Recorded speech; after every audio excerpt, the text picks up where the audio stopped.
If not, let's managing diversity. And this is a very timely topic in business today, in organizations today. And you may wonder, well, why are we talking about this topic in Macau? Because I don't know about you, but when I come to Macau, I ask myself, well, do we need to talk about diversity in Macau? But I will ask you the question, do you think that we are working in a more diverse world or a less diverse world? More diverse world. It doesn't seem like it in Macau, because when I walk the streets in Macau, everyone looks the same, right? But if any of you, and I'm sure many of you have been in other places to live or work, we do indeed live in a more diverse world. And then I'll ask this very simple questions. How many of you hope to live and work in other places after this in your life? How many of you want to just stay here in Macau and live and work for the rest of your life? Do all of you want to do that? Or do many of you want to go and live and work somewhere else other than Macau? I want you so well. Of course, I think many of you want to do that. Okay? And so when you go outside of Macau and live and work, especially in other countries, you'll see that it's much more diverse than Macau. And so this is a very important chapter for you to understand, because once you get outside of Macau and live and work in other places, you'll see that most other places are so much more diverse in terms of the workforce, in terms of the labor force, than Macau. And so it's very important for you here in Macau, and I say these same words to the students in China, in Guangzhou, when I teach in Guangzhou. It's so very important for you to be aware of and sensitive to the workforces in other countries, and to be very conscious of the diversity of the workforce, and to be able to be a good manager and leader in those workforces. Because if you're not, then you will run into trouble in the way you lead them, and you may even violate and break some laws in those other countries, and that will be, of course, to the detriment of your leadership abilities, and of course it will be not very beneficial to the organization that you work for. So this is just kind of scratching the surface, or introducing you the pitfalls that you may run into if you're not sensitive to the challenges that you may face if you're not aware of managing diversity. So that's what this chapter is all about, managing diversity. And so here we're going to define diversity. Yes? Before we start the class, Yes. and diversity and everything, I would like to know if you're aware of the legislative structure of labor code in Macau. No, maybe you can summarize it. A simple explanation. Sure. It's basically a legalized way to discriminate, not discriminate, but from other Western societies. If you get a working permit, you come here, you get equal rights as anyone who's working in the country, right? Okay. Right? If that's the case in the States, America, in Canada, or in Europe. But in Macau, if you come here to apply for a certain work permit, the government will have a quota system. Okay. And certain quotas have different starting wages as locals. For example, if a domestic helper has I think it's starting salary of 3,000.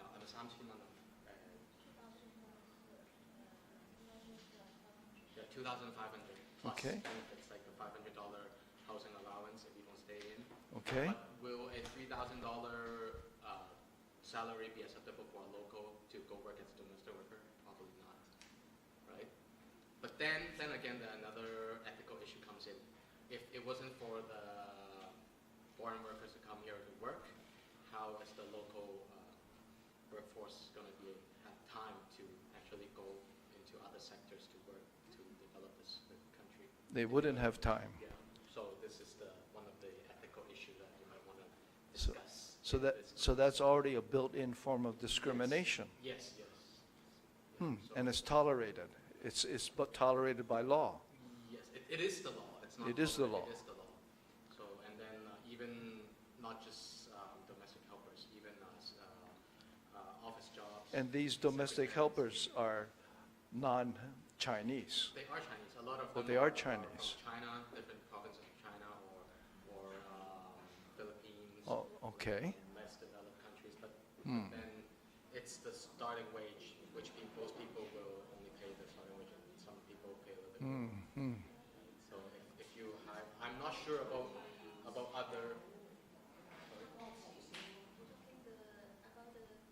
No, not just domestic. I'm just talking about in general. How does the government Sure. system has a quota for different job titles, different sectors, and then some of them are grossly underpaid.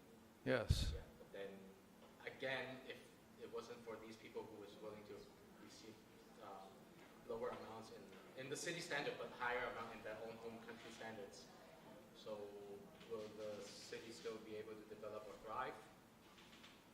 Right. So if it wasn't for undocumented labor workers in the United States, a lot of buildings won't be built. That's the truth, right? So how do local, That's the inconvenient truth. so how do local people feel about it? Well, it's life. If everybody, like most people, would need someone to help out at home. Actually, the law is to protect, I think the government is trying to protect the local workforce. So in every sector, actually, not only domestic workers, even the managers, the directors, the VPs of like Venetians, the big companies, they employ like from American workers, like the managers, directors from America to come here from Vegas. But then the priority is if they cannot find anyone that fits that post from local account, then they allow them to apply for like a quota of foreign Hmm. worker to come. So it's more like protecting the local workforce. So only specialists, professionals, not the regular work that like locals can do, Mhm.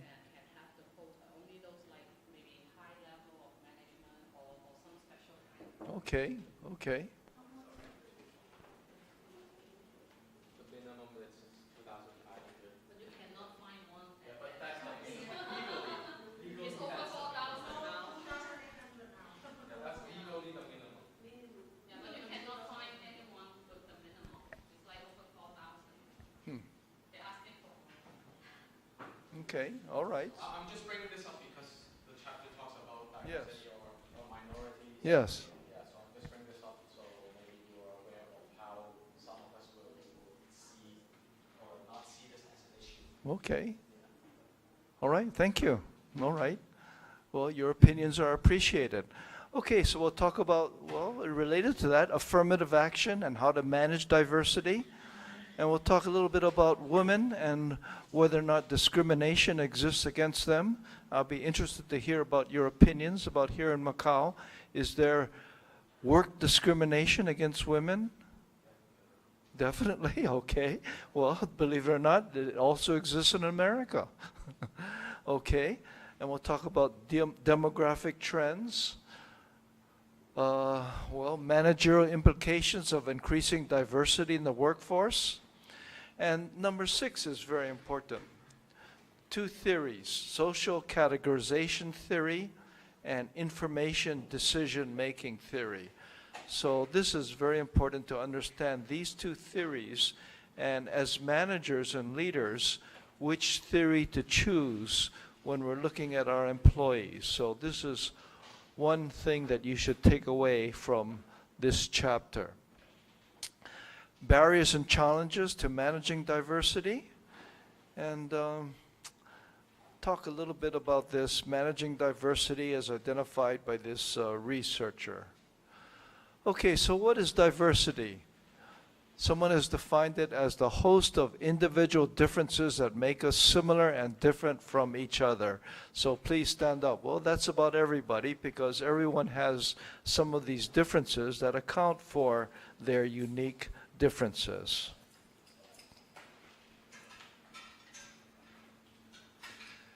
And so someone drew up this circle here, which defined the 4 different layers of diversity. And so within the inner layer, we have the basic personality. And so this is the stable set of characteristics that's responsible for each of our individual personalities. And of course, that is stable, and that is something that is seldom able to change. And in the second layer, we have the so-called internal dimensions. And those are things like our age, our race, ethnicity, physical abilities, sexual orientation, which can be changed, but seldom is, sometimes is, but seldom is.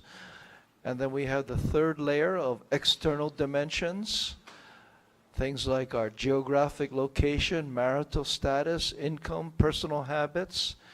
And finally, the fourth, the outer dimension is our organizational dimension.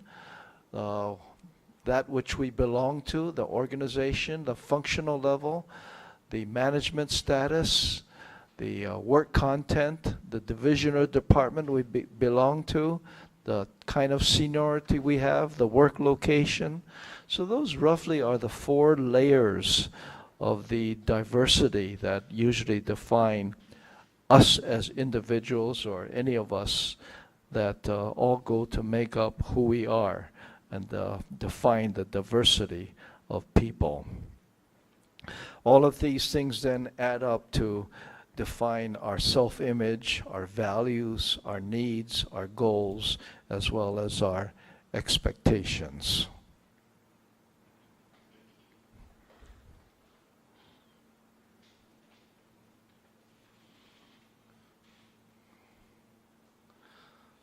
Okay, so in this little example here, as it's described here on the whiteboard, which layer of diversity has not been mentioned about Sam?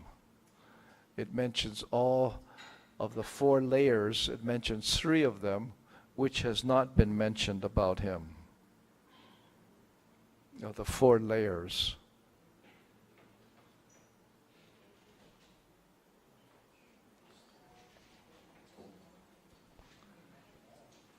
It mentions 3 of the 4 layers. What has not been mentioned? Right. Well, but it doesn't, it likes to drive fast cars, but still it doesn't really define him as a person. So really it mentions all the 3 other layers, but really not his personality. Okay?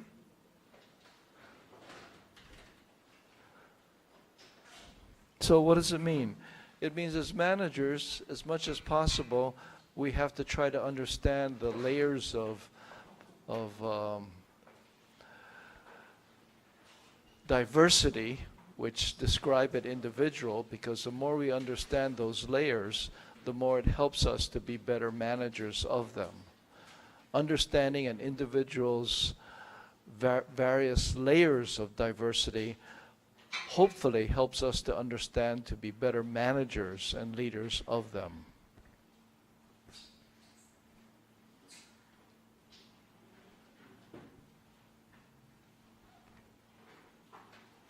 And of course we have the idea of affirmative action.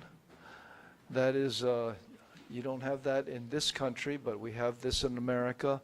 The idea that laws have been passed to consciously try to go out of our way to hire or to prevent discrimination by giving favor, if possible, to people who are discriminated against in order to give them a head start in their jobs, to give them a head start in the workplace.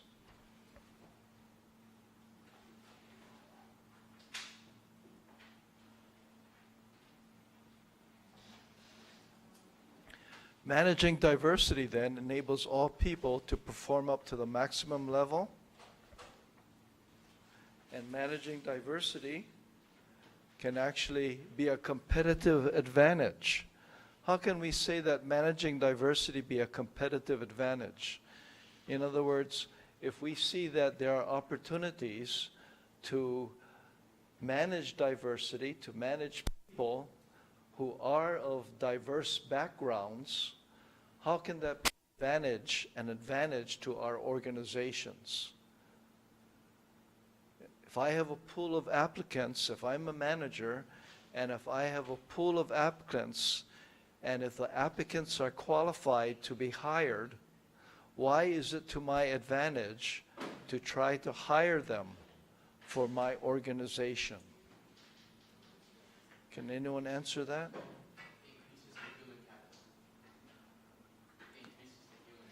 Increase the human capital. Okay. Say it again. Because the sample is more diverse, so more people in the collective, the more knowledge is being pulled together. Okay, so people can be connected to a more diverse base of knowledge. Okay, that touches upon what I was looking for, but what is related to that? What is the advantage, other than having a more diverse base of human knowledge, human capital? Get more creative ideas.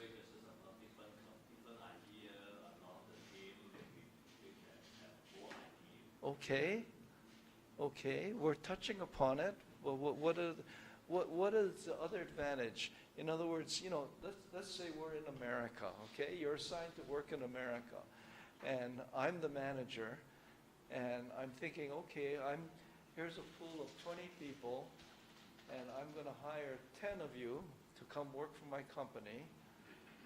And, let's say half of you are brown-skinned or black-skinned, and half of you are white.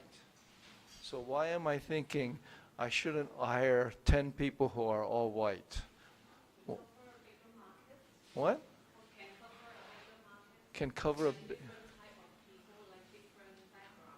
market. Okay.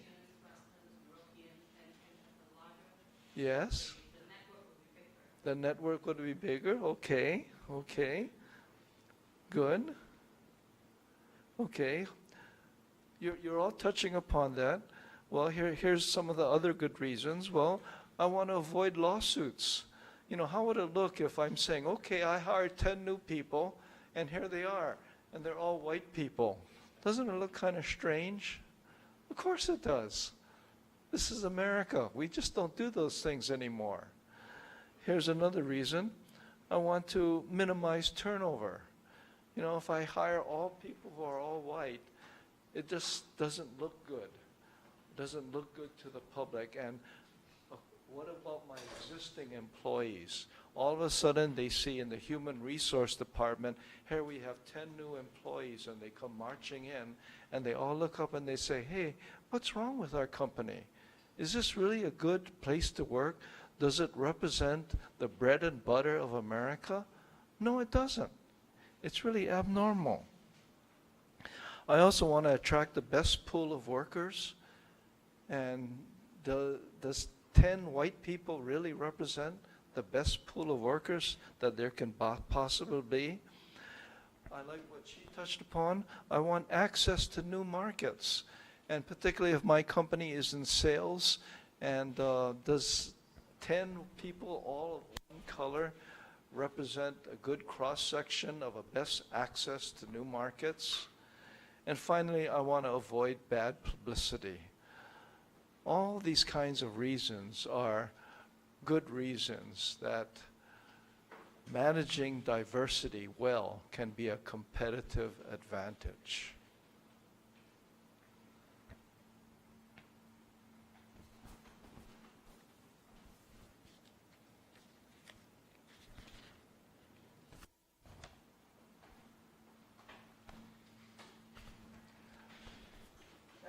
talk about diversity, of course, we can't leave out the subject of women in America. And when we talk about the subject of women in America, we can't leave out the subject of minorities, other minorities in America too, including Asian Americans.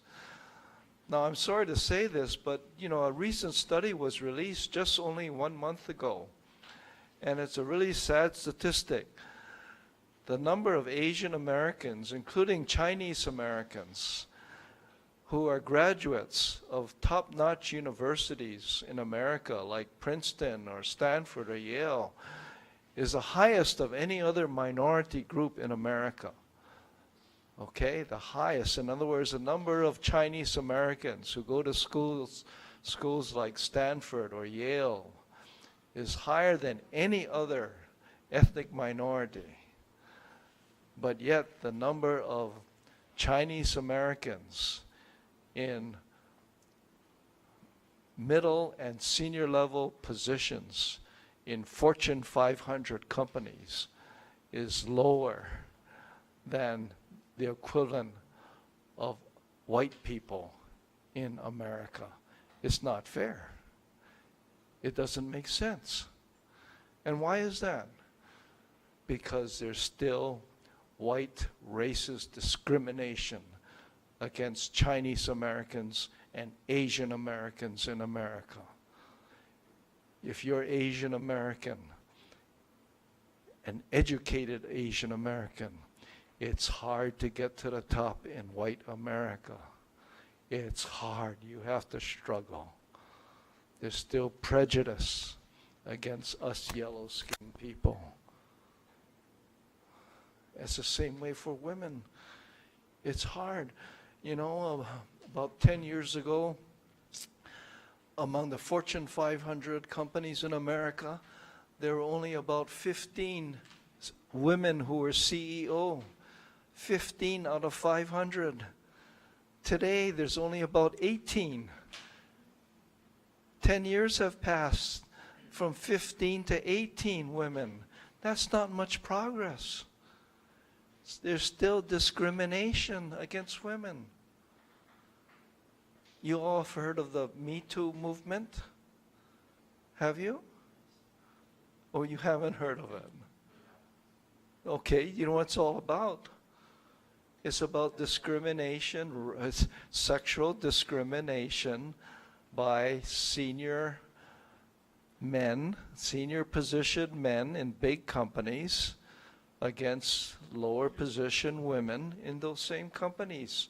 Sexual harassment. Does that happen in Macau? Or you don't dare say? Someone said yes. Yes. Yes. So there's still sexual discrimination, sexual harassment. So we, in America, we don't call it the glass ceiling against women. We call it the bamboo ceiling. Bamboo ceiling. The bamboo ceiling by white people against Asian Americans to get ahead. Asian Americans, we want to get up, climb the corporate ladder.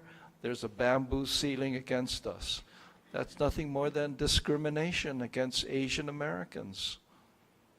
So if you go to America to work, you'll find that too. You just have to try your best to fight against it. What else? Okay, but when we talk about diversity, we not only talk about discrimination. Diversity, of course, is not only women and ethnicity. Have you all heard of LGBT? Or you don't know what LGBT means? No?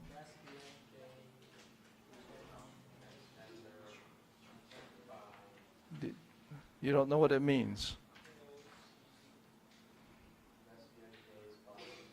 Okay.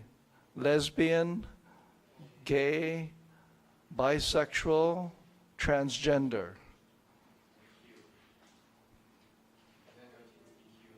Yeah. Okay. Is this, you're not supposed to talk about this in Macau? Hmm? You can't? Okay.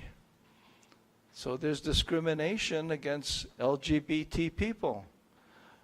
Now I tell you this because, you know, if you're a manager in America and you have an LGBT person working for you and you discriminate against them because you don't like those people, hey, you'll be sued. Maybe $1 million, and your company will be sued. So you have to be careful. You may not like a gay person, but if you are discriminating against that gay person, that person will sue you and your company. So you have to treat all people equal, no matter what your personal feelings are. So don't let your personal feelings cause you to discriminate against people, even though you may not have the same values as they do. Just treat everybody equal. Don't let your personal feelings show. Don't discriminate against them.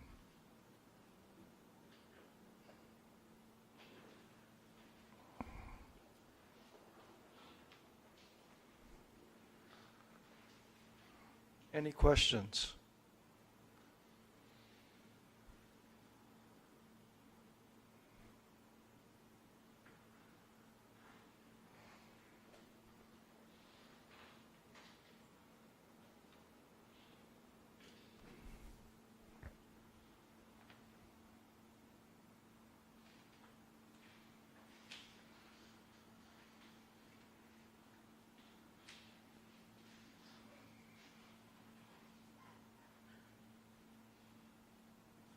Okay, so this graph just shows the increase in population,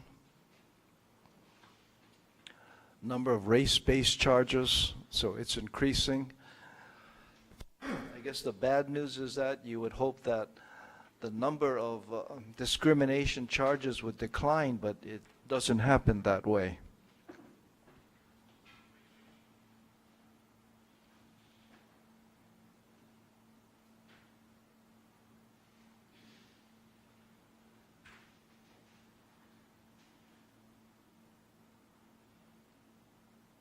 Here's another one, another interesting one.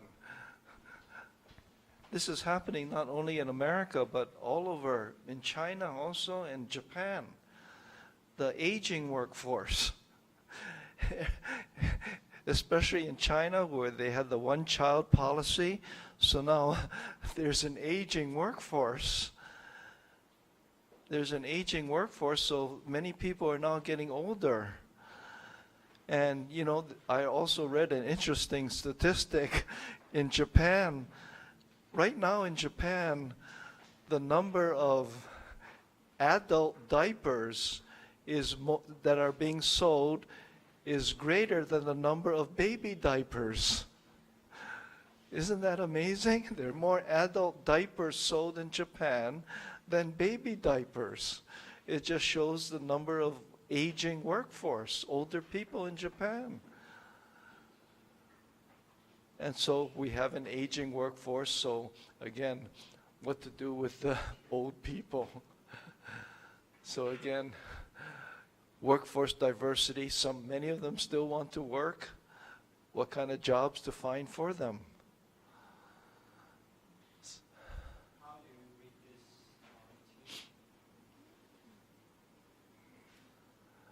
What's the number? Increase workforce diversity. Yeah, well, again, just a graph to show the increase. Just read the, just look at the graphs. Yeah.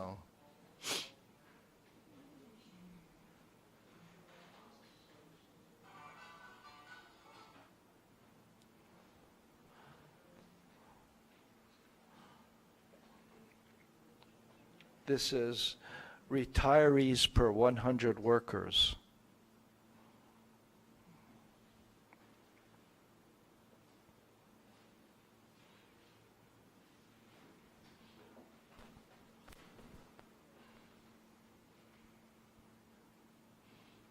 It's a little too small for you to see, so we'll skip over this one.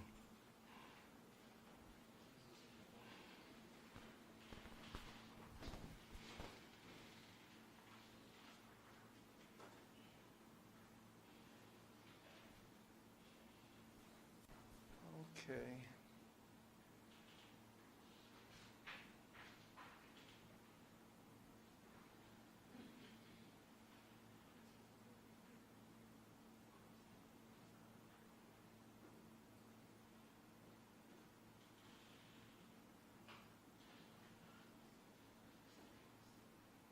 So just some implications for facilitating women's career paths.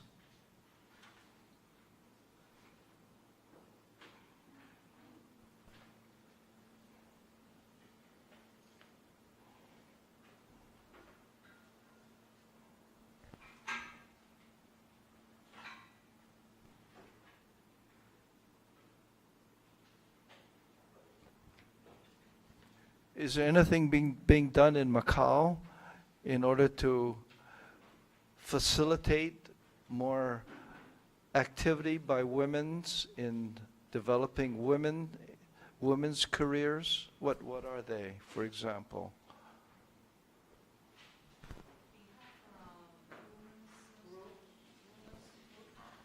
Women's Federation. Community group, Mm. just for the women, and it's a very big group, and they can have many, how do you say, benefits for the women in the county, provide training, Huh. and actually it's for the women and their child. So, like us, women, we can join that group, pay an annual fee, and then they have activities, all those promotions, like the women and the child.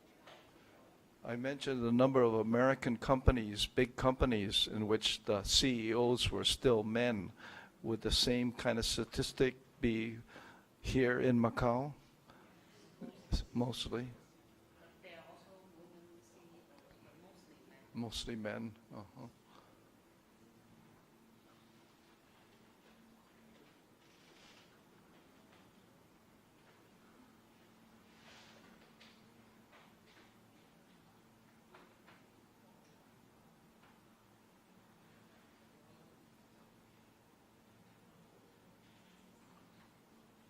Okay.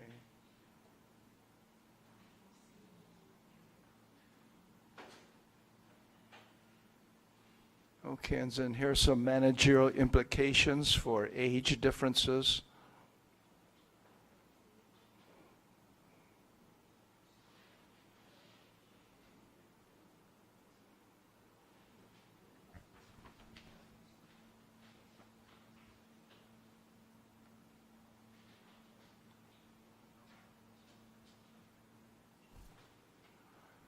Okay, so here's what I wanted to spend a little time on. Two kinds of theories: social categorization theory versus information decision-making theory. So under the first one, called social categorization theory, this theory maintains that if you're a manager or a leader and you want to form a group in order to work on a project or to kind of make a decision, or you have some kind of work to do. Let's say I want to form a team and I have a project to work on for the next 6 months or 3 months, and I need, let's say, a team of about 8 people to band together and work closely together in order to accomplish my mission. That in order to decide, you know, I have a group of 25 people here, who's going to work on this project? If I use social categorization theory, I look for the 8 people who are most similar to each other in terms of background, education, social status, knowledge build-up. And those 8 people who are most similar to each other, those are the ones that I will pick out to form that team to work on that project. And my theory is that, well, since they're most similar to each other in terms of, their background, their education, their upbringing, their values, maybe their religion even, that they will bond easily together, and therefore they will come together and their ideas will coalesce quickly, and they can easily work together and accomplish the mission that I want them to do. And I will very easily get my project done on time and successfully.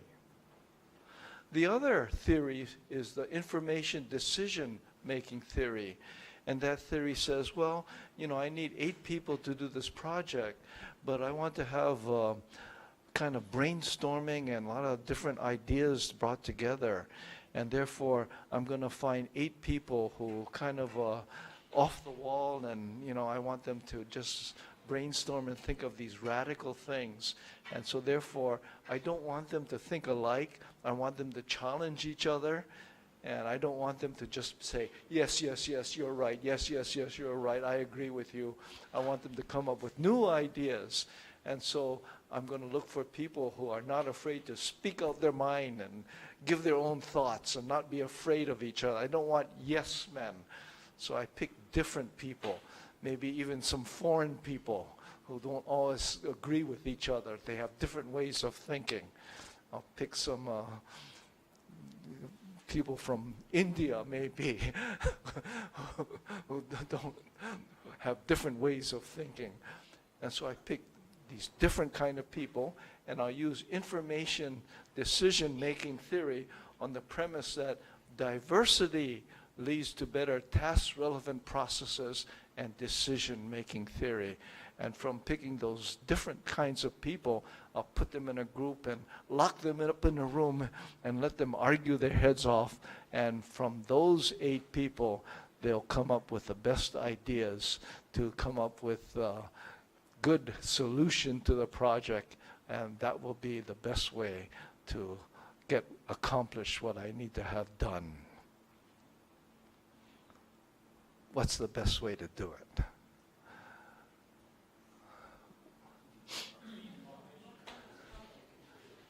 Huh? Depends on the leader. In case just consider information or decision-making theory, in case you haven't a good leader, all the diversity will go away. No decision finally. A lot of argument, disagreement during the discussion. Finally, you need someone to group all of them together to finalize one idea to make success. Otherwise, maybe open the door again, maybe another discussion, make another schedule to discuss again. So the first one, social category, may be better for some regular job. Some regular, no need a big renovation, no need creative, just I have one task. You need to finish on time, how to plan the job. Everyone have same idea, same goal, you can achieve very fast. The second is just creative thinking, maybe no answer finally.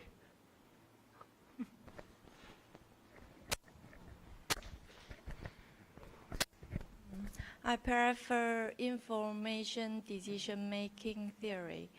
One big reason for this is the domination of the internet and economic globalization. We need a more comprehensive view of problems and diversification solutions to satisfy different come from all over the world, different customer requirements and company operational needs. So I think the second one is better than the first one.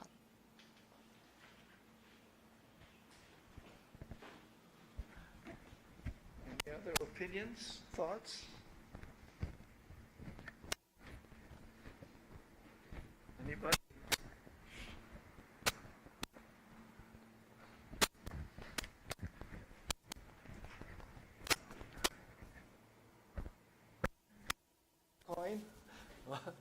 Heads, I'll take categorization.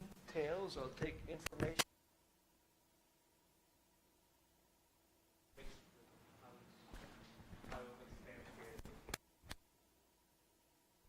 I will mix them together because I will pick some teammate or colleague. They get the same direction what they are thinking, and then I also need someone who is going to get their critical thinking also. So you mix the two. Yeah. So for people, social categorization. So then I think that they will be easier to get direction to do so, to do the project or to what they will need to do.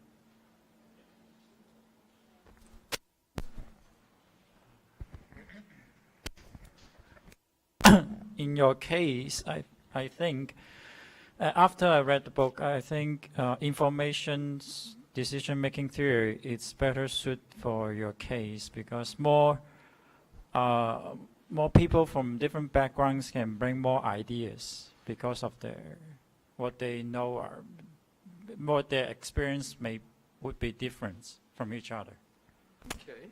Well, is good because it leads to creativity, but too much diversity is not good because it will result in no stability. Right?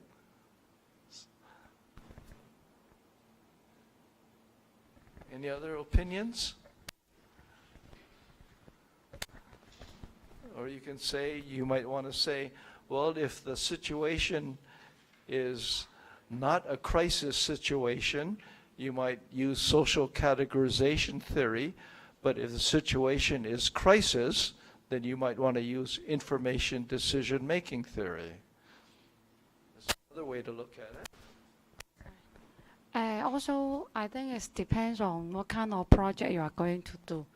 For example, you are going to do an engineering project, so better choose the same engineering background people to follow the project team.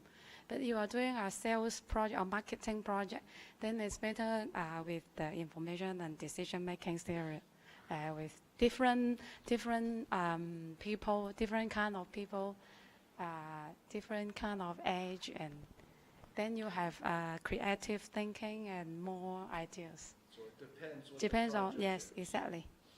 Thank you. Contingency management. Contingency management. Can't really say which one's better.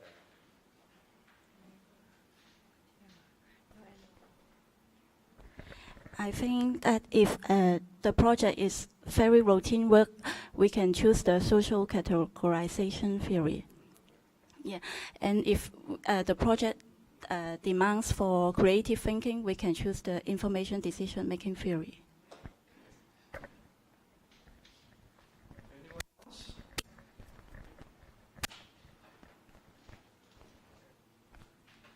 So what's the right answer? There's no answer. It depends on the situation at the time. And that determines what's a good manager or a good leader from a not so good manager and not so good leader. You have to use your intuition and judgment at the time and make the choice. What's the best decision there and then? It depends. Yeah.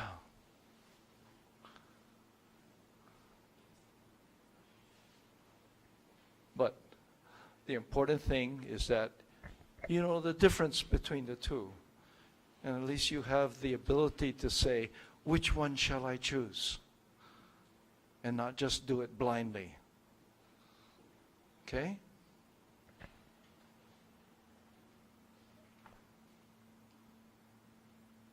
Okay, so this just is a more detailed diagram of that.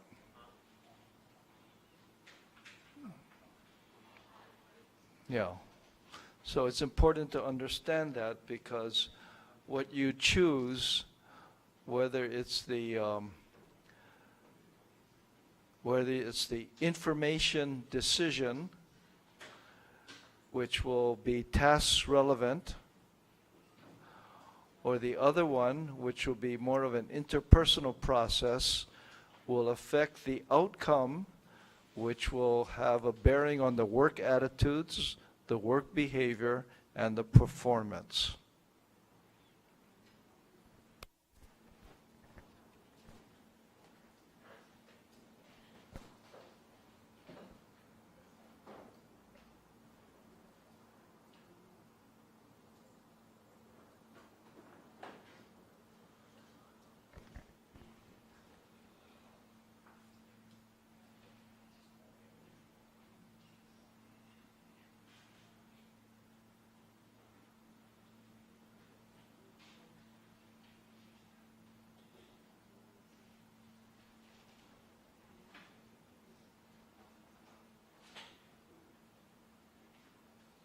Does this make sense? What we're talking about, does it make sense?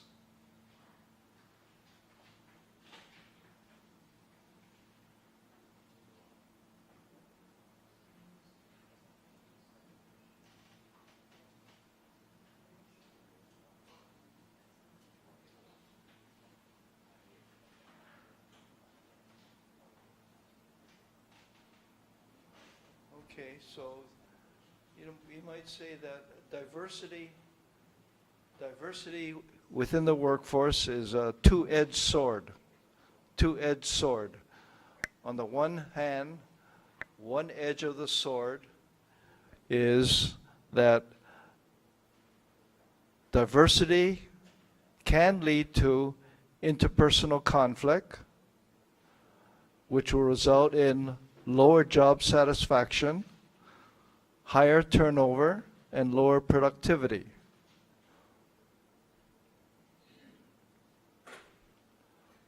On the other hand, diversity,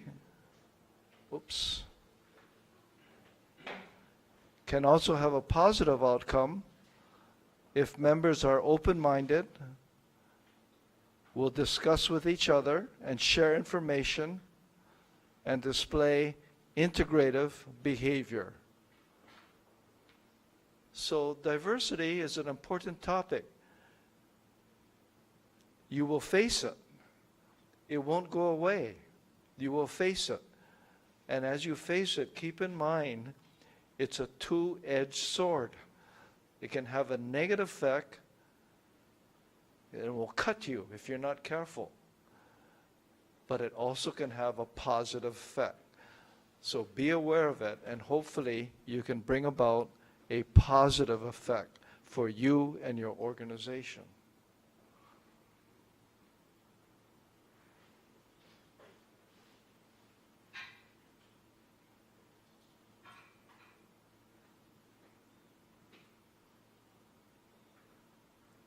And if you do it well, you can bring about these positive,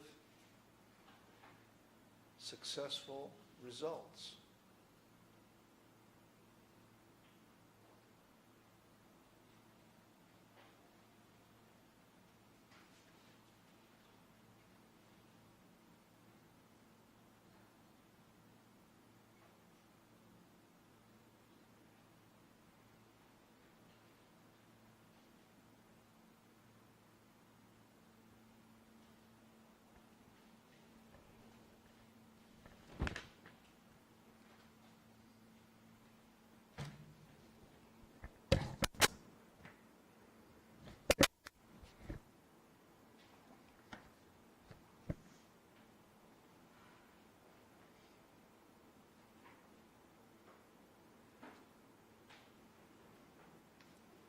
Okay, so in summary,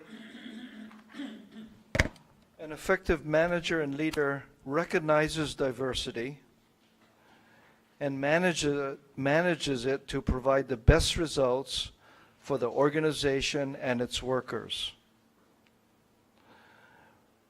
Organizational policies must attract the best workers, which of course includes diverse workers.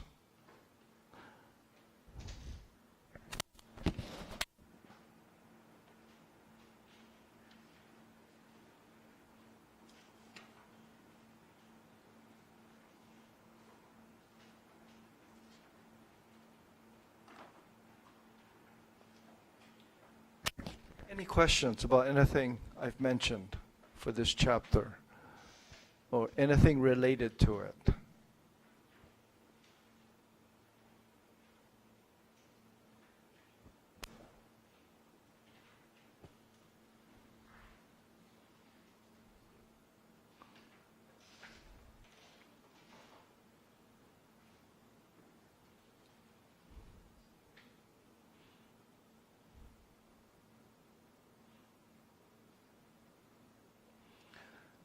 Okay, before we move on, remember yesterday we talked a little bit about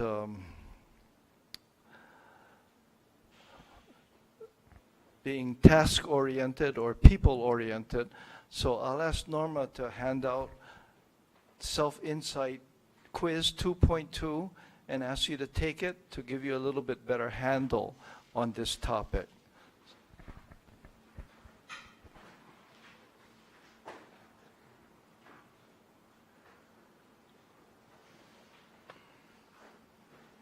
So when she hands it out, please take this little quiz 2.2.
Okay?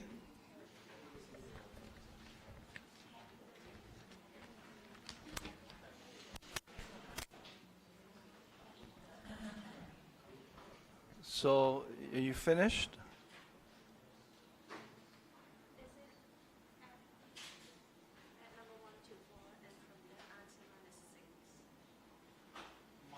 No, just subtract each score from 6. Subtract each score to questions 1, 2, and 3, and 4 from 6. Then sum your adjusted response to questions 1, 2, 3, and 4, and divide by 4.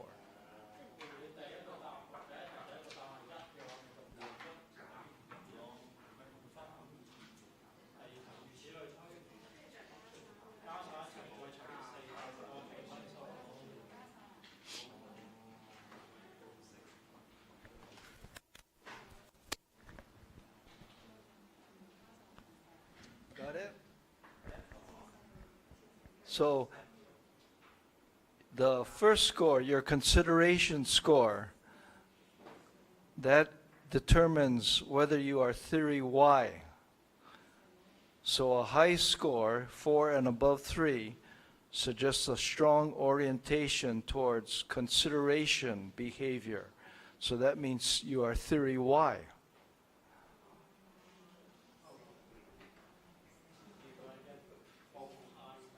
And then the second one, your initiating structure score, that's for theory X.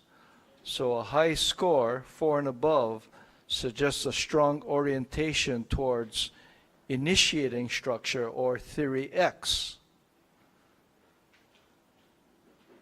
So that shows your tendency, whether you tend to be more of a theory X person or a theory Y person.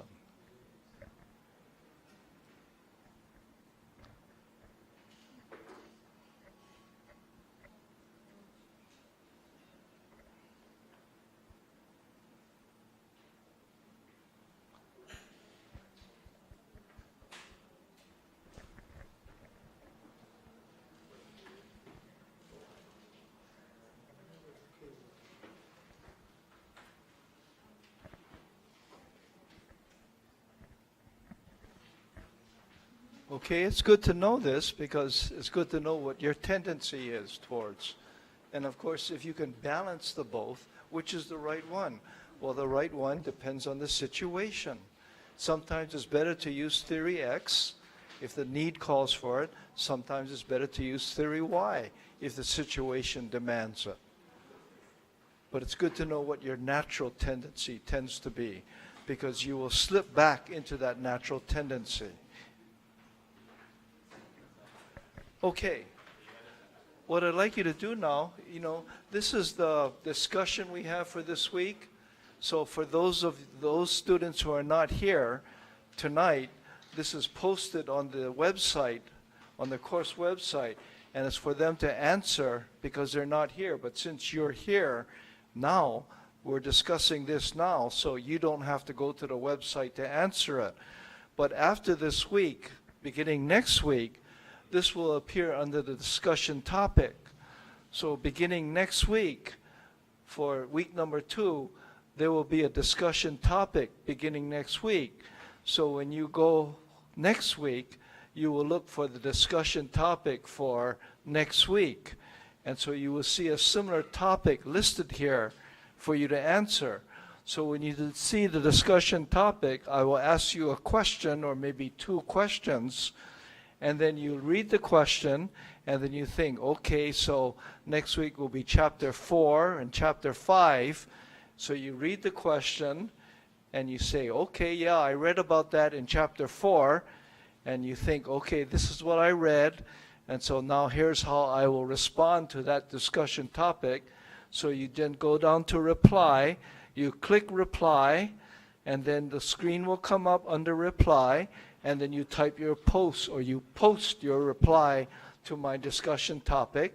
Then you go to the bottom of your reply, and then you click the post button, and your reply will automatically come up to my question.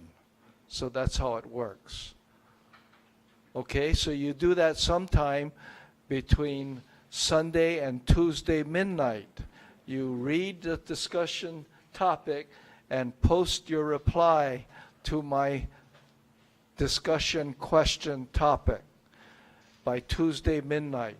And so hopefully by Tuesday midnight, all of you will have posted your reply, and then beginning on Wednesday, you will be able to read each other's posted reply and then start your conversational dialogues with each other, talking to each other about, hey, you know, I agree with you or I disagree with you, and have you thought about this or thought about that? To start your collaborative conversations with each other regarding each other's responses. And of course, I will jump in whenever I want to also add to the conversation. And keep that up until Saturday midnight. You got how it works? Okay. What I'd like you to do now then, since we're here now, you don't have to post any reply to tonight's topic, because you're here and can talk about it. We already talked about number one. So now what I'd like you to do is to form your teams, and again, try to form a different team than you were with last night so you can get to know each other. I'd like you to talk about this. Are there barriers to workplace diversity at your current place of work? Okay, we talked a lot about diversity. We defined what it is and the different 4 layers of diversity. The 4 layers, you remember what they were? 4 layers. Okay, are there barriers to this diversity at your current place of work? What is happening to prevent the free-flowing diversity at your work? What is happening to prevent, let's say, women or minorities or anyone who has some kind of diversity from preventing their productive capacities at work? Should your management or leadership take steps to minimize or eliminate these barriers? What would you do if you were the CEO of your work? Okay, so get together in your teams of 5 people or so and discuss how you would answer this question. So why don't you do that now?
佢講緊食嘢，或者兩樣咯。你講一樣有時間咪講第二個。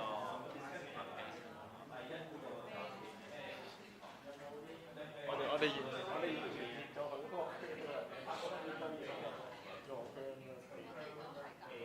我哋六個都做緊，差唔多。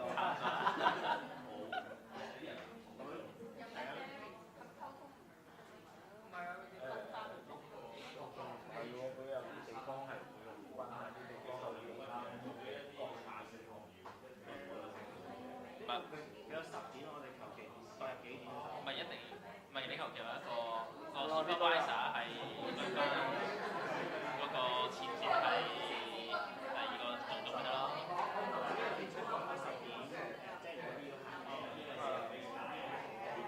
阻滯。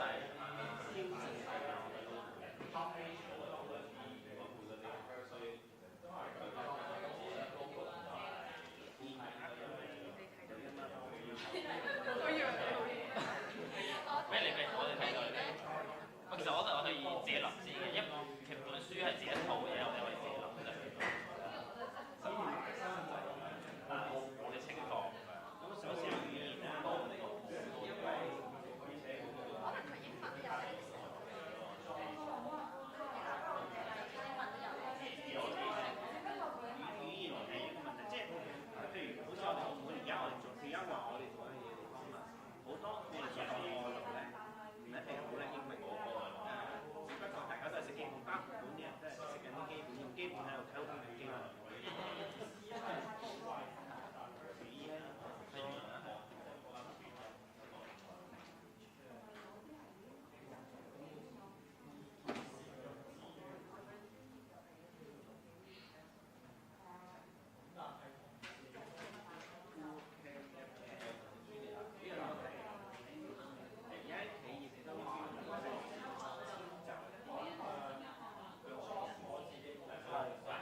Okay, about 3 or 4 more minutes. 3 more minutes. 3 more minutes.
Okay.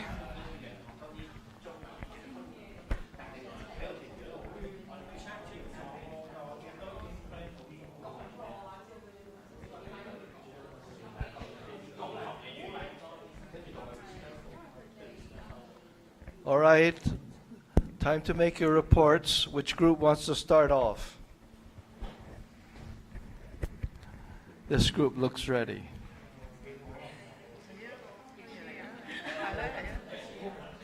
Let's listen to what they have to say.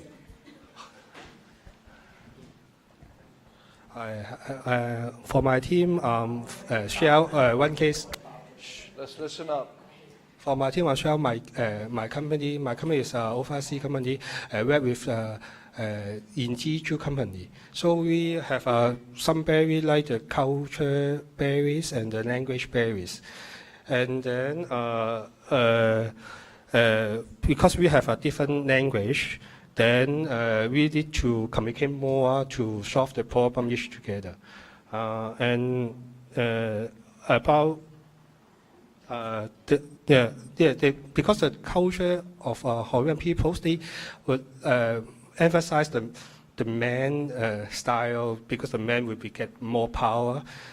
So that would be on the management level all about men on the gender barriers. Is the gender barriers.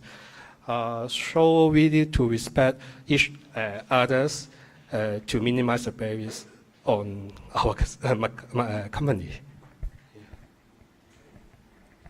Question for them? Okay, thank you. Thank you. Yes. Agree with another team, since in our company also have different culture, language, some of them also work style. Since for some old style, they will work very hard, some of them is free. This is a different culture along the team. And how to handle it, we we will do what kind of job is we will do some outing, gathering, language training, also some job rotate. Let them to meet more people around the company. Let them know each other in order to make them to easy to join our team. Maybe to minimize the barrier and the cultural difference. So maybe also the team can be bigger and bigger. Maybe this have more culture and make us more flexible and more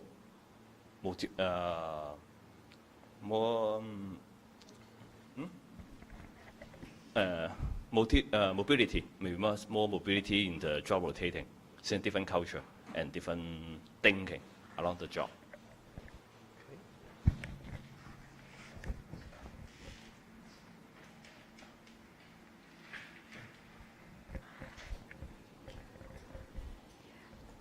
From our group, we think that working in a diversity place, there are some problems that we might encounter, for example, language and culture barriers, because the race are so different that they might encounter some language and cultural difficulties while communicating with each other. So to rectify for that, we encourage to have some language courses or training to enhance and rectify this problem. On the other hand, for the gender part, from our group, there are some companies that there might be a problem with female workers because some female, when they reach for a certain ages, they will need time for maternity to take the maternity leave. However, the work left here needs somebody to take over. So some companies might avoid hiring women from a certain range. So they prefer the very young age women and a kind of women with seniority. They would avoid hiring women from a certain race? Age ranges. Oh, age range. Oh, okay, thank you.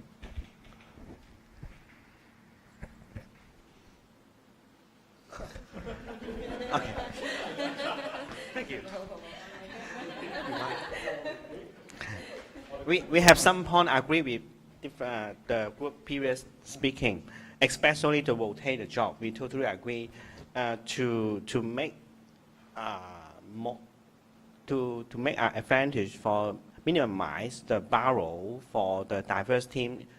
One of the point is rotate the job. Also, we look into the benefit and salary. What we facing to in Macau, most of the company, if different diversity, no matter the age, sexual, the culture, we say the blue card or local, maybe the salary and benefit is totally different. So for minimize the barrel, the first point as a CEO, we have to put a line for the position. Everyone should be the same salary and benefit. That's the first point we have to mention. Also, we agree some of the point from other group is we will create more and more team building. And in the team building, we will try our best to make everyone and play some games together and try to create like a family groups like that.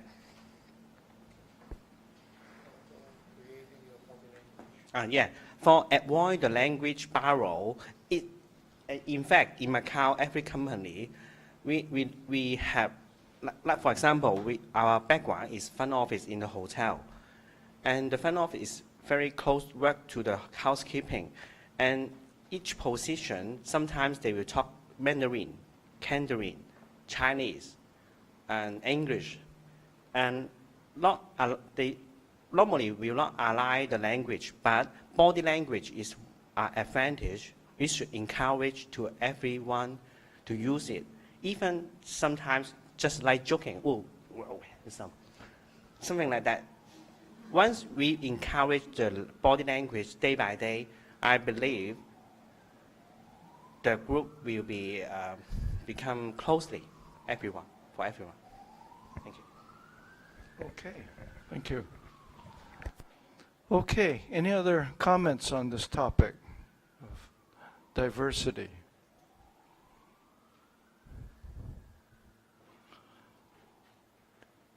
Okay, good. This is a very important topic today, very, very debatable topic in many countries today, a very key one, a very important one for managers and leaders to understand. As I led off my comments tonight before I started talking about Chapter 2, it's one which everyone has to be very sensitive to, because if you're not aware of it, especially when you go to work overseas in other countries, you can get into a lot of trouble because of it. And I know some foreign people, even when they go to Hawaii and they're not aware of it and they go to work there, because they're not sensitized to it, and they make some bad comments about some of the working conditions there, and they don't treat people who are of diverse values. Especially in Hawaii, there's a large so-called gay community, and they treat them without any sensitivity. And because of that, as managers, they get into problems with their employers. So it's something that you all have to be very sensitive to. Okay, if there's no other comments about this, then let's have our break now, and when we come back, then we'll start with something else.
second day they also don't reply PDF and tell me to solve. So I just Not one time you got in. for the day ones up to now can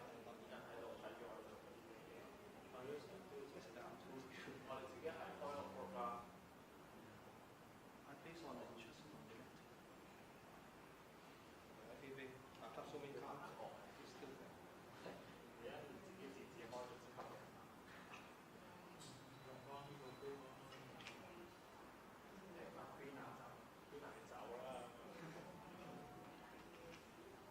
I think they don't follow my cases.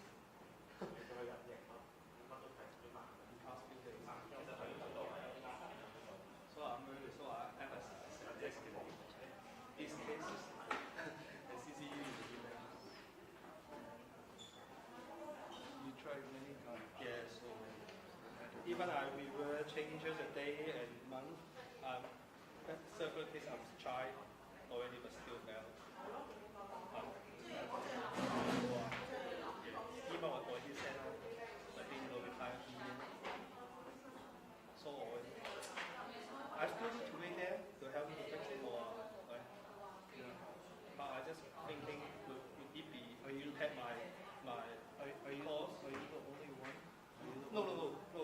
This on the email say several students would like that. Also had the problem of the unable to know. Other than you and Not on, I think not in this case, his class, maybe the other classes. Someone else. this class you're the only one. I think maybe. I didn't hear the other student talking about it.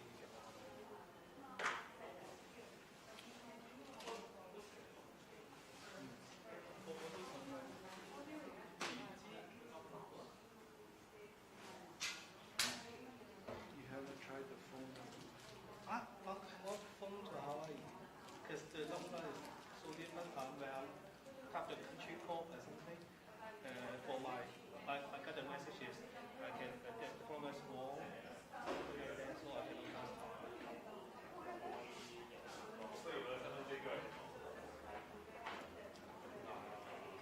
I already sent email. Maybe you will tell me to just teach me on the web. I cannot. I thought you were doing something wrong here. You're doing it right. So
Hey.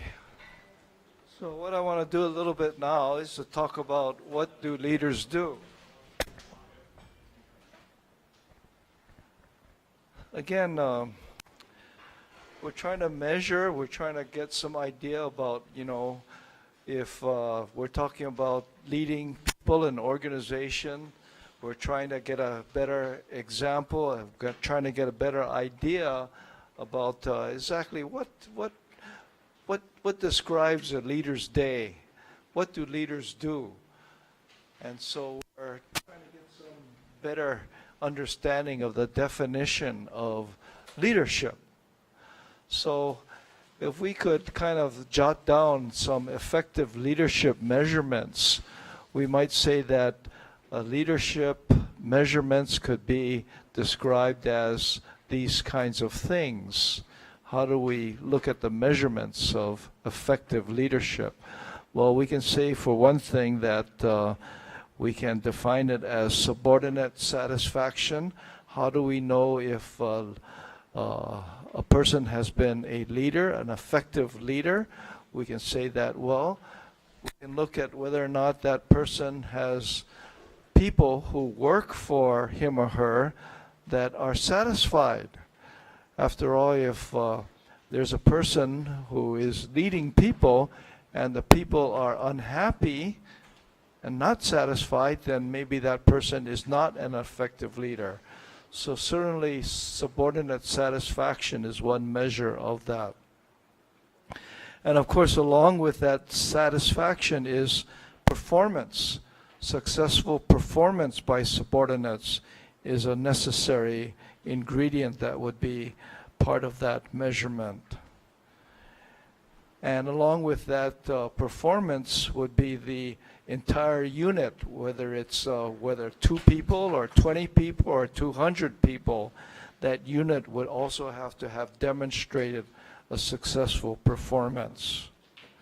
So these are just some rough measurements that would be used to define the effectiveness of that leadership. Would you all agree with this?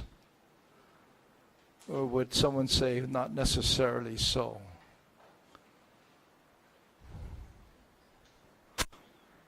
Would you all agree?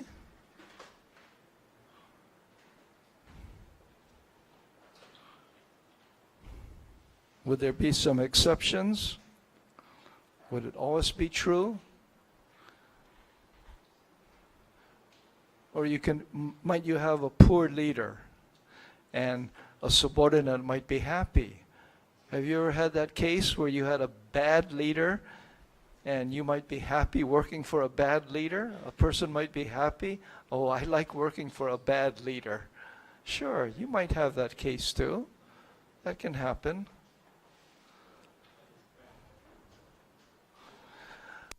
But anyway, there's been a lot of academic research and categorization of leadership behaviors, and various people have tried to define leadership behaviors.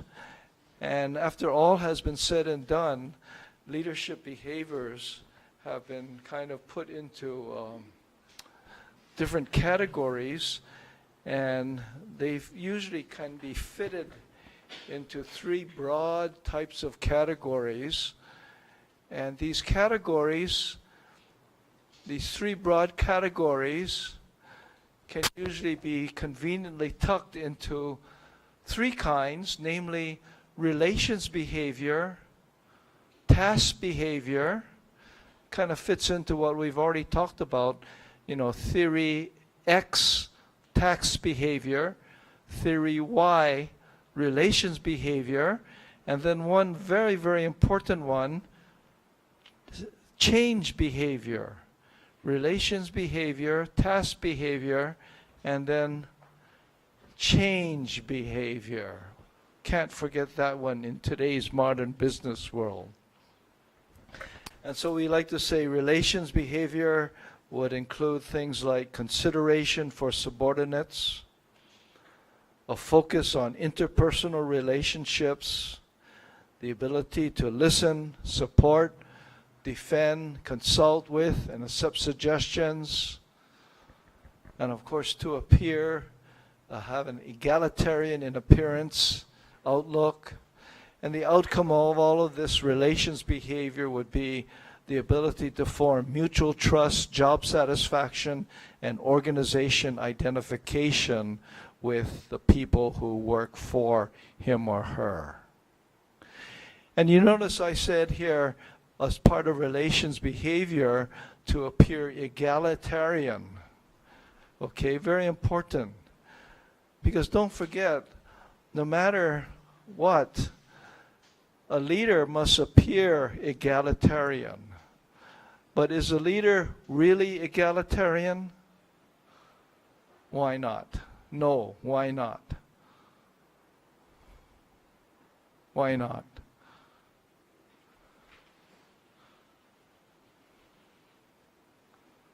Go ahead. What? Could you say again the words of As far as relationships behavior, a leader must be egalitarian in appearance. In other words, I'm a leader. Part of my behavior must be egalitarian in appearance. You're my workers. I must be egalitarian in appearance to you. Right?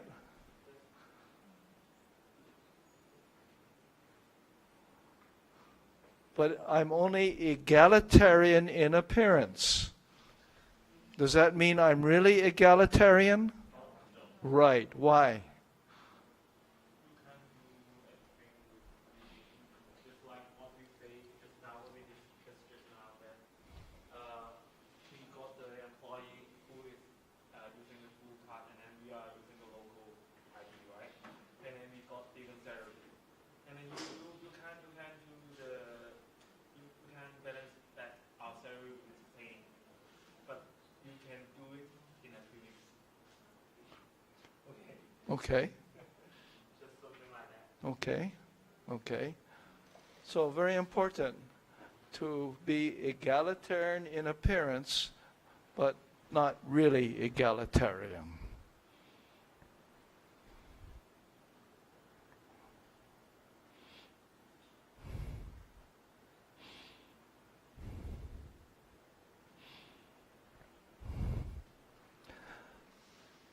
Is friendship possible between a leader and followers?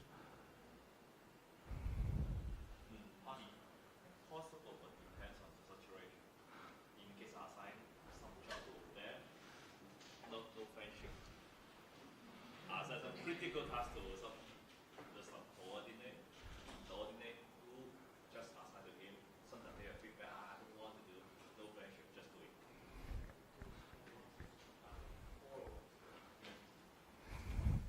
Is friendship possible between a leader and his or her followers?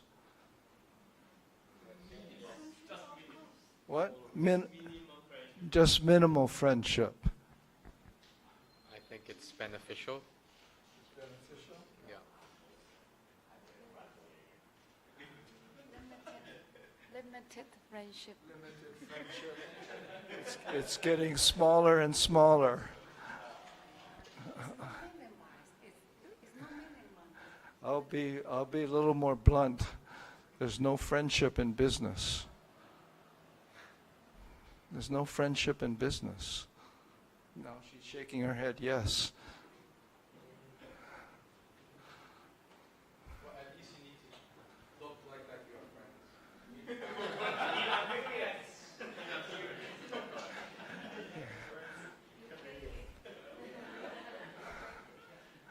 When you leave the company, of course you may keep your friends after that, and they may become closer friends after you leave the company.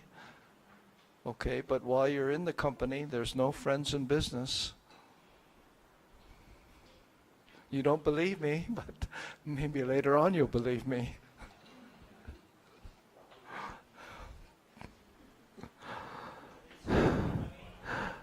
Must the leader be liked? Should the leader be liked?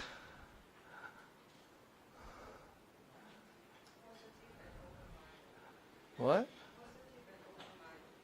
Open-minded? Do you, as a leader, do you want to be liked? Yes? Yes? Why you disagree? What? You disagree for the open-minded as a leader. Leader should be open-minded, yes, but should a leader want to be liked? Huh? By your subordinates. You're the leader. You have people who report to you. Do you want them to like you?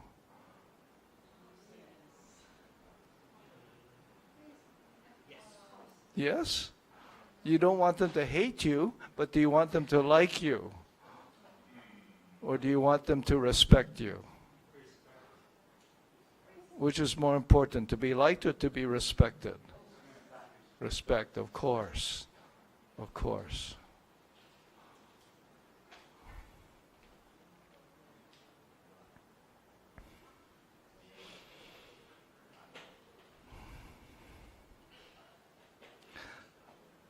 Okay, so all of those are part of relations behavior. And then we have task behavior.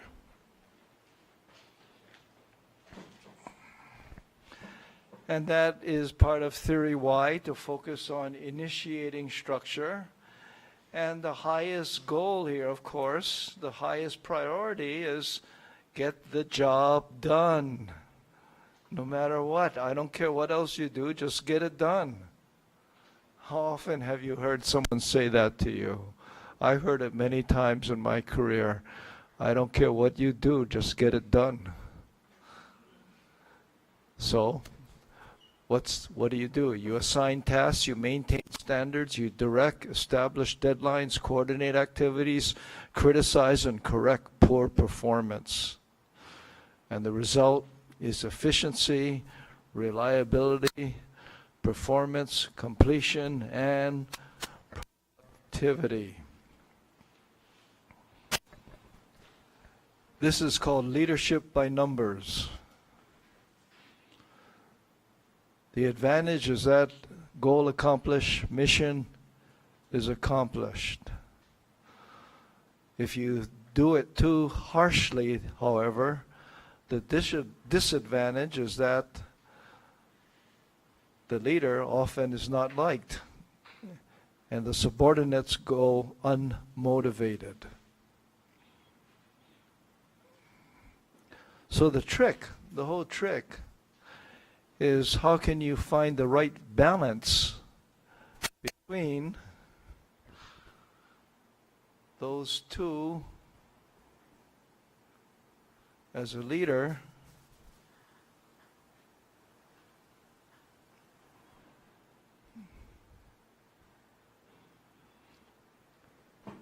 Finding the right balance between number one and number two.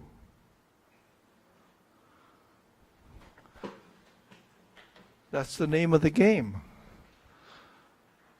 Finding the right balance between number one and number two at the right time and at the right place. Once you do that, you're the CEO. That's all there is to it.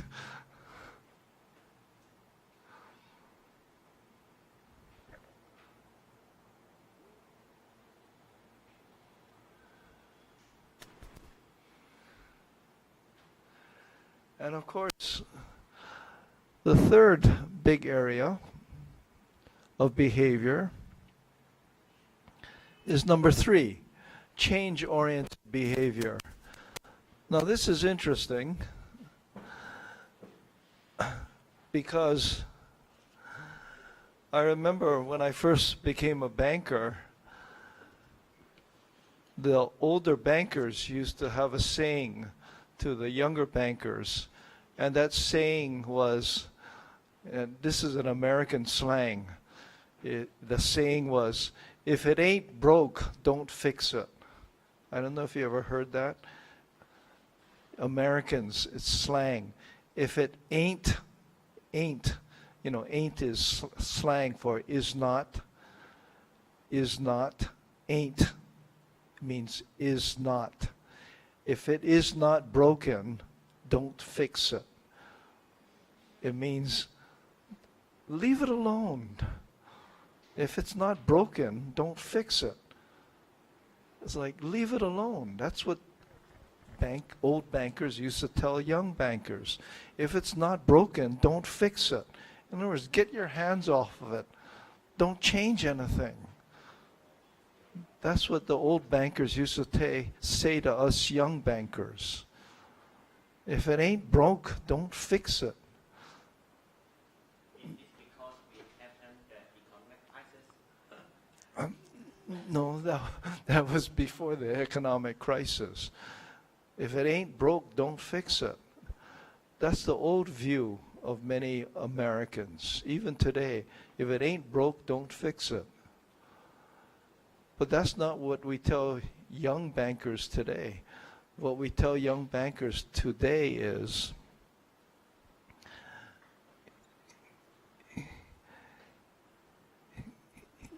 you better fix it. You better change it. Otherwise, what we just say simply is, change or die. Change or die. In other words, if you don't change, someone else is going to do it before you, and you're dead. Because everything is changing so quickly. And if you don't change, tomorrow your company is dead. So even if you think you don't have to change and you stay the same, your competition is going to change. And before you know it, you haven't changed, and the other company has changed, and you're old-fashioned, and by tomorrow you'll be dead. So change or die. In other words, you have to change. So that's what we tell them today. So change.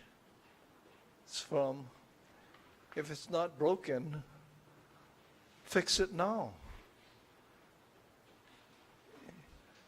If it's not broken, I don't care if it's not broken. Fix it. Because everyone else is changing. So change or die. So that's the other behavior that is necessary to survive.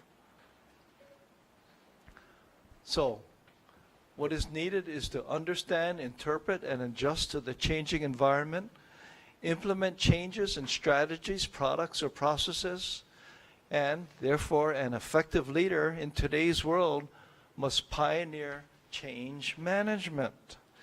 And why is everything changes? Why is changing happening today? Well, you know the answer as well as I do. Technology, demographics, globalization of markets, and social political values. All those things are driving changes faster than we can imagine. All of those things.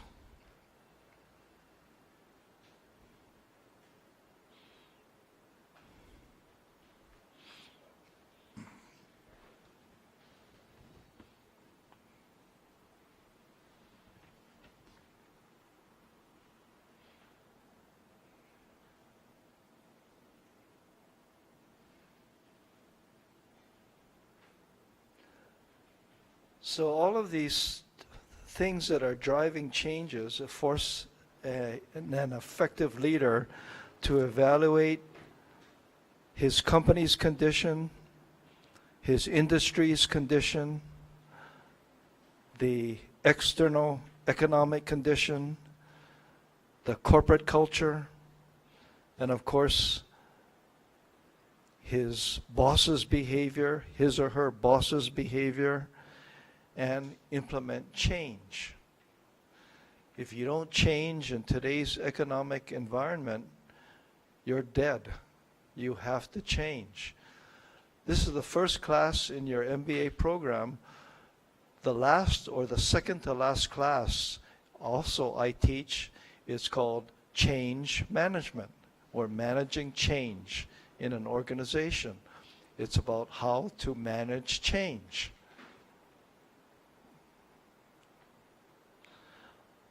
So, we talked about 3 characteristics of an effective leader. 3 types of behavior.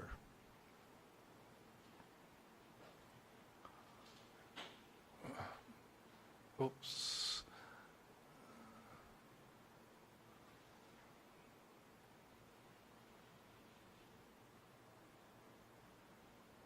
Relations behavior,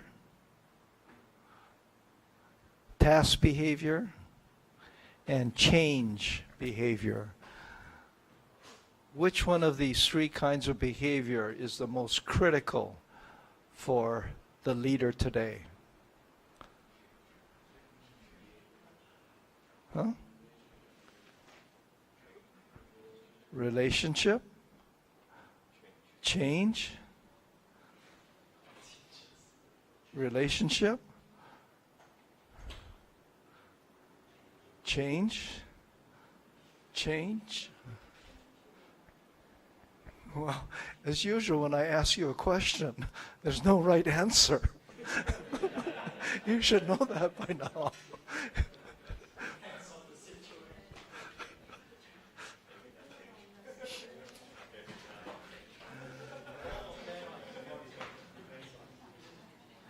So look at all these typical tasks, typical things that a leader does. Okay? And just go down the list. These are the things a leader does every single day at work. Okay, let's look at number 1. Leadership behavior, relations, task, or change. And you tell me, the first one, whether it's relations, task, or change. Assign work to individual. Which one is that? That's a task. Number 2, recognize accomplishments. Relations. Number 3, study competition to get new ideas. Change. Number 4, monitor external threats. Change. Number 5, empower people. Relations. Number 6, set specific goals for job performance. Task. Number 5, explain rules and policies. Task. Number 7, provide coaching and mentoring. Relation. Next one, envision new directions for the unit. Change.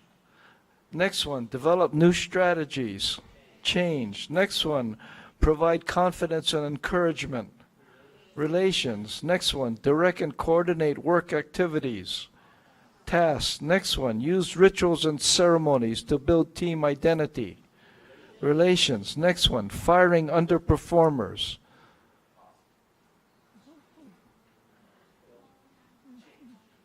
Change or task? I see that as a task. A change and a task. Okay, so that's a little of each. All of the above.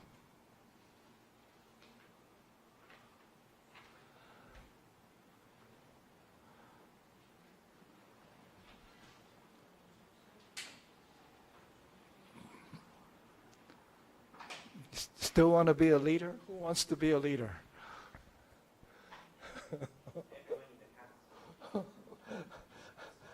Can you imagine that this is a lot of headache? Remember I earlier asked you earlier in the week, are you up to doing all this? Better to be a good manager than a poor leader. Do you want to do all this? Sure, why not? Huh? Don't do it for money. If you just want to do it for money, don't do it. Do it for pride of accomplishment. Do it for pride of accomplishment.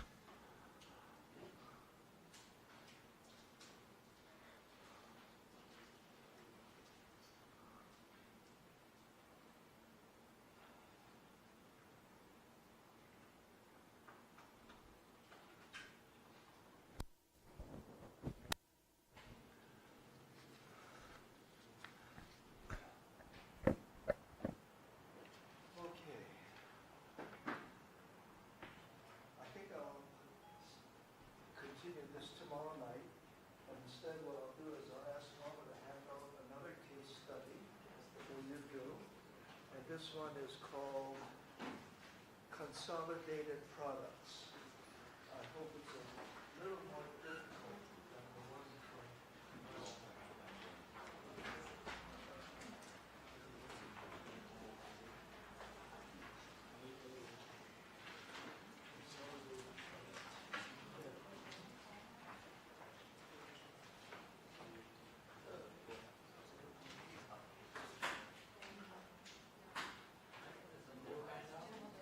yeah, just hand out the case study.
You have read the case already, so work with the next door neighbor, with your desk mate, to go over the questions.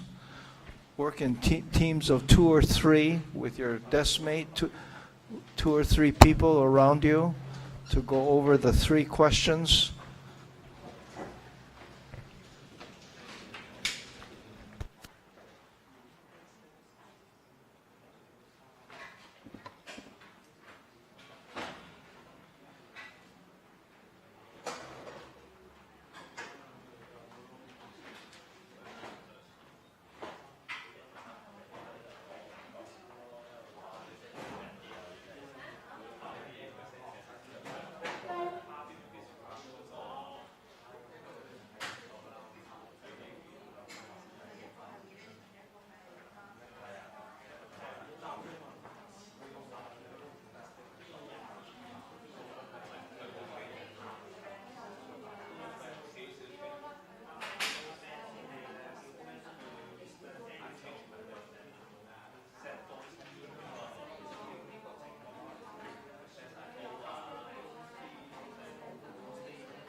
Okay, almost ready?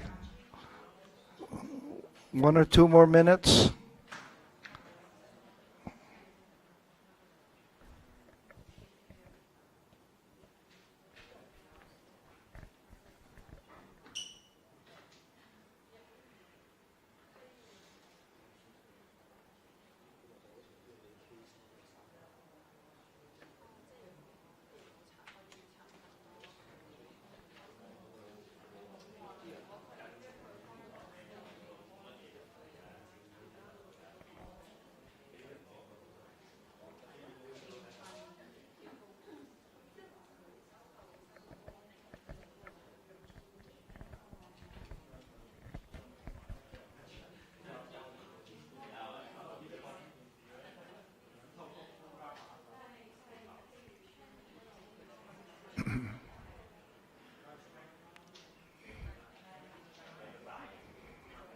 Ready?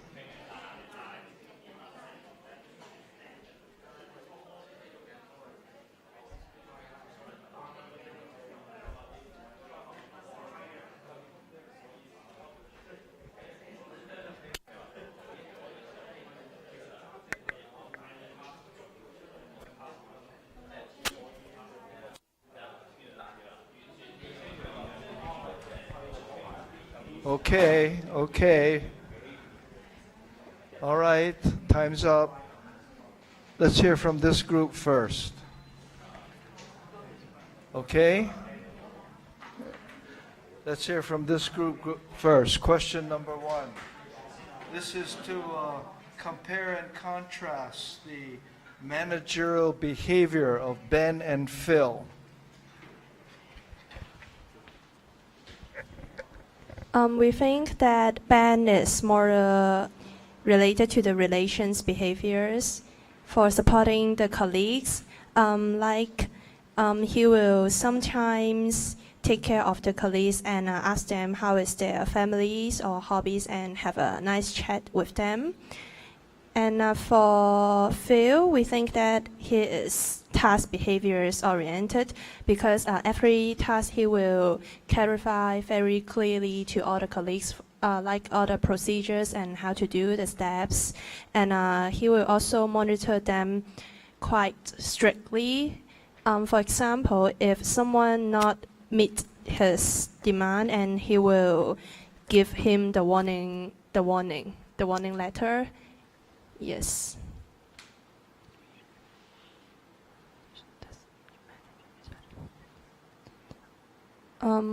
And for the last question, to what extent does each manager use positive or inspirational leadership? We think that both Ben and Phil didn't really have leadership. Okay. How about excuse me. For question number 1, does this group back here have anything to add? We think that Ben was to consider the feeling of their subordinate, and then he ignored the profitability of the plan. And Phil was to pay attention of the result. So,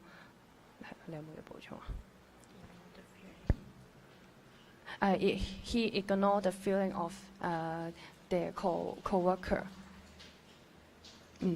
And then we think it should be balanced, the two decision about the plan. Okay. All right. How about question number 2? Who wants to answer question number 2? Their influence on employee attitudes, short-term performance, long-term performance, and explain the reasons for the differences. Who wants to answer?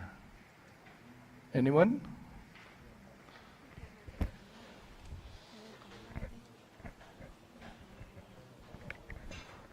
Okay.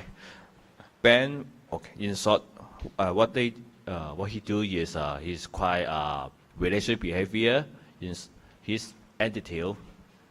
his behavior make all the staff love the company, love him only. But the productivity in short term, no growth. Also long term, the company cannot get any benefit. Also maybe finally taken. Maybe the employee become worse. Maybe finally no productivity. For Phil, he just want to get the short-term turnover very fast. Set a high task, a high goal for the team. In case the people cannot meet his standard, one letter or fire him. This one maybe can achieve a short-term benefit, but long-term also have the problem is he don't care about the maintenance of the equipment. In case no productivity, shut down the machine. So far, the company also have the same similar problem, just different direction or shorter than Ben maybe in this approach. Thank you. Now number 3, which is the key question. If you were selected to be the manager of this plant, what would you do to achieve both high employee satisfaction and performance? Who wants to try this?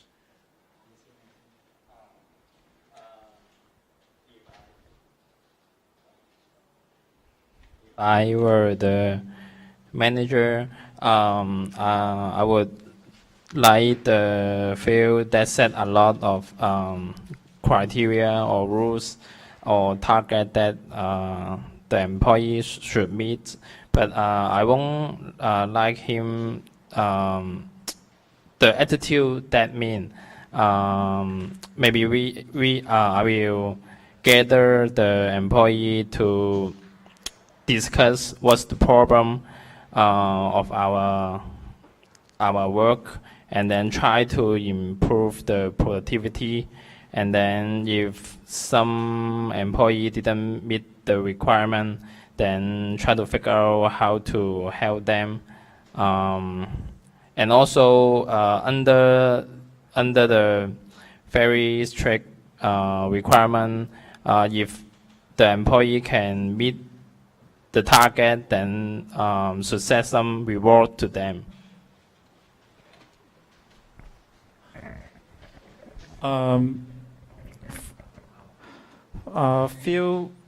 Phil is a better manager, I think, but I think he should keep the social activities and fitness center for the employees so that they can have work-life balance. And should not like yell at the person who have sub-performance right on the spot. He should respect his employees, and like Jason said, to help him to find out what the problem is causing him to have not so productive. Anything to add? I will support Ben's. He treats the employees well, but I don't support if the employee had any problem. Ben will try to help them. I think I will provide the training or let the employees to find out the answer for the problems.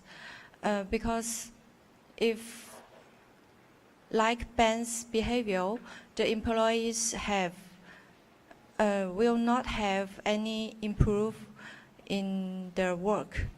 And for Phil's behavior, I support the computer monitoring system and performance standards, but not high performance standards. And if the employees have any mistake in the work, I will give a chance, let the employees to make it right, instead of fire the employees. Or if the employees, I think the employees not fit this task, I will change the other tasks for these employees. Thank you. Good.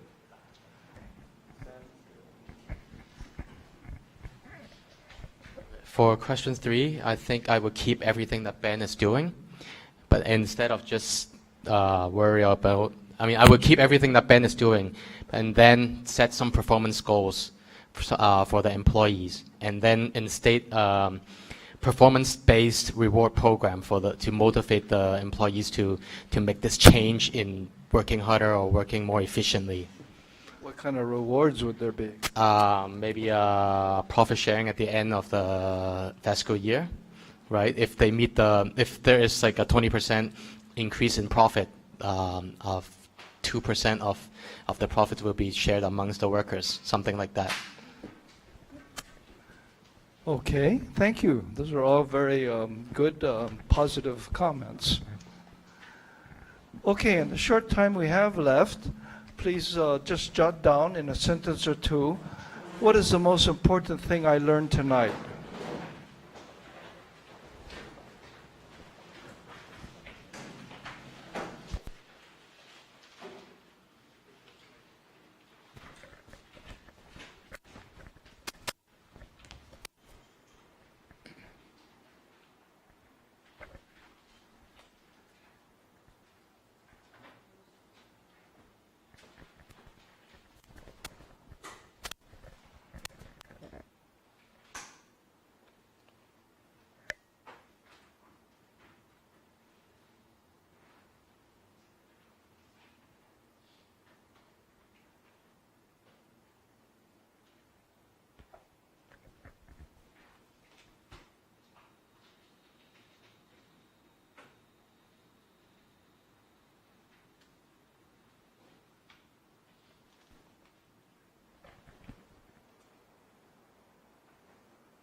Sentence doesn't have to be anything long or very complicated.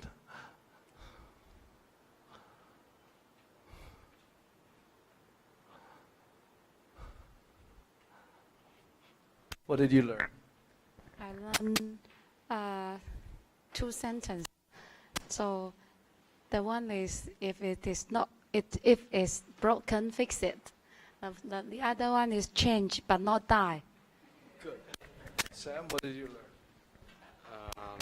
Not so much as learned, but came into realization as to how numb our city is in regards to diversity and equality. Roberto, what did you learn?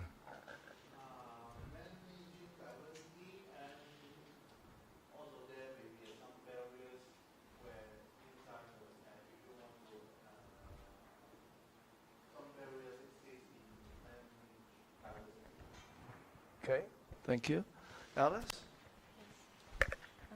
If you want to have a good manager, you should have a good balance between social categorization theory and information making theory. Tasks, behavior, and change oriented behavior. And also, don't make friendship in your work time. Thank you. Anyone else? A successful leader should be sensitive to the things around the world and the market change. He should be the one encourage everyone to change, and should be sensitive to treat the employee as human. Good. Okay. Anyone else? Anyone else want to tell us what they learned? Nothing? Under a diversity universal company, I think it is important to come up with a sentence that it is important to get people respect you instead of liking you, because sometimes people liking you for the reasons that may not be reasonable. As an effective leader, I think we have to get a balance between relations and task behaviors, not too extreme in each case. And also, due to the changing environment and the world is keep changing all the time, it is vital to attain the change-oriented behaviors in order to adapt to the new circumstances. Yeah. The important thing to learn today, I think the different behavior will make your team have a different orientation. Such that if you want to have a good relationship with your team, or maybe you want to have a task to your team, not extremely, but you maybe have a contingency management to manage your team to smoothly on the day. Yeah.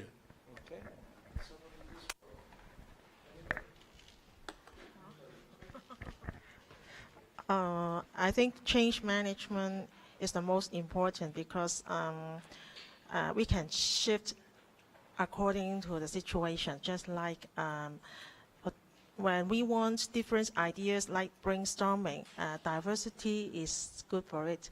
But if problems occur like communication barrier exist, then we may have a team with similar background, similar educational background, and cultural background, etc. So change is important according to the case and situation. I learned that we learned different leadership styles today, and a combination or a balance of different styles may be necessary for a leader to be successful or bring good productivity for a company. There's no one fixed leadership style that we can employ. So it depends on the situations, and like you said, change is important.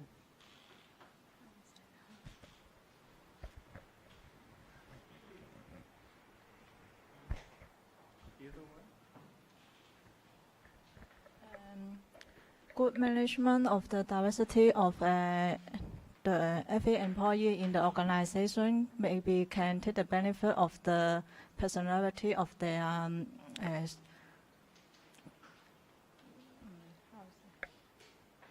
can take a good use of the every employee, and then but for the barrier of each employee in the organization is don't have any benefit for the organization, should need to minimize it. Okay, well, time is about up.